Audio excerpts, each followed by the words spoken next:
Welcome to Baruch Menache's podcast. This is a space for rigorous exploration of human development, psychology, and social interactivity. Each episode examines the underlying structures of thought, behavior, and interaction, offering insights drawn from education, research, and philosophical reflection.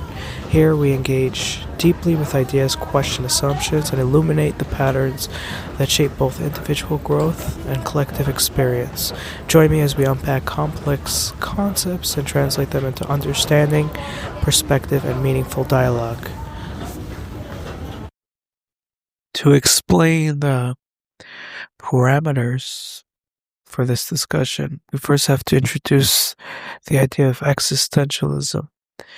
In this case, or in this context, it is the two extremes, that of existential participation and that of non-existential participation, that would constitute what would be demanding of the entire psyche, imprintation, and as such, it will continue onwards whether or not one utilizes psychological tools or other apparatuses of business. In the other case, it is the non-existential participation. It is the psychological habituation that is without connotation of a further imprintation other than the end result of that process. It is not bound to the existential nature of the individual. That is, we are assuming there's a plateau of existential reality and what is beyond that. For example, what would be generational memory is existential to the individual that partakes in that generational memory bank. It is existential because it took part at a layer of psychological habituation that can further be premised as an existential imprintation.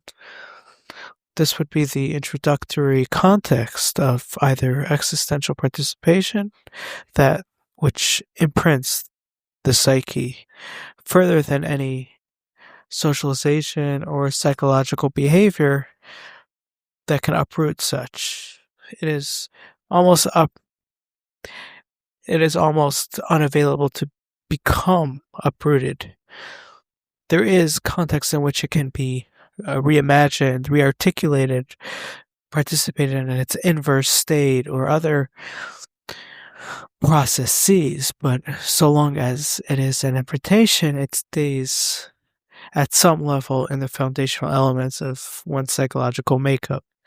It might even be considered physiological, but we are not in the scientific area of study to produce the evidential nature that it is in truth physiological.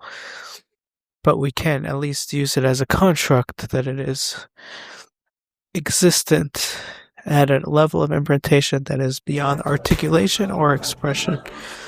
That is, that expression can utilize it and articulation can make note of it, but it will not be in its fundamental sense and the end result of that source material. Once established as this context, we can continue to understand the discussion at hand, which is the middle ground between existential participation and non-existential participation. Because of the vastness of difference between existential imprintation and what is not so, one would succumb to the result of attempting existential participation without the consequence, meaning it is attempting a middle ground of substantiation that would not be considered outside of an imprintation, but as well, it is not the cost and complexity that comes along with existential participation itself. There is a true not only validation, there is a true premise of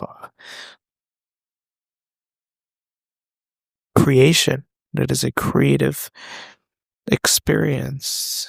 It defines what is to become further from it. It is based on all its influencing measures around such premises, so that this middle ground would offer something away from that, distance from that, as well, to be consequential in some regard, not to be considered happenstance of the psyche.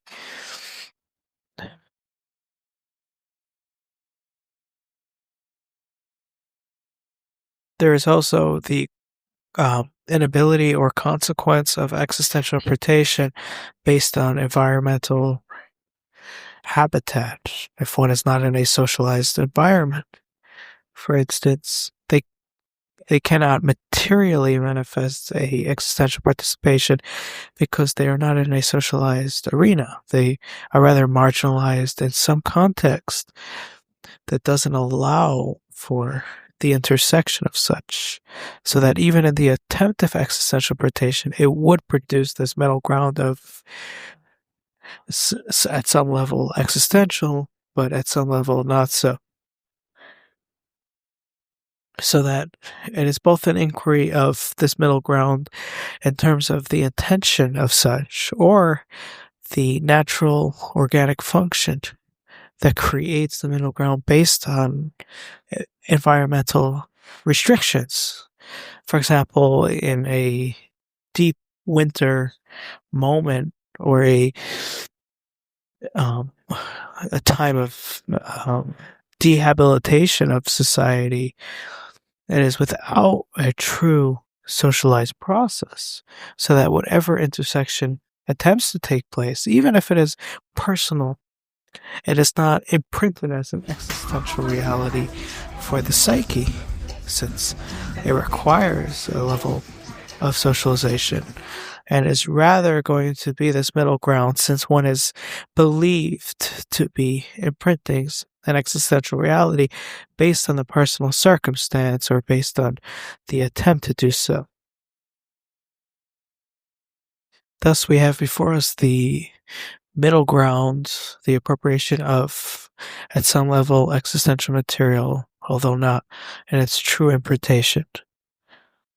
In this state, it is rather a platform position of what would be existential participation if the parameters were set properly, both personally and environmentally.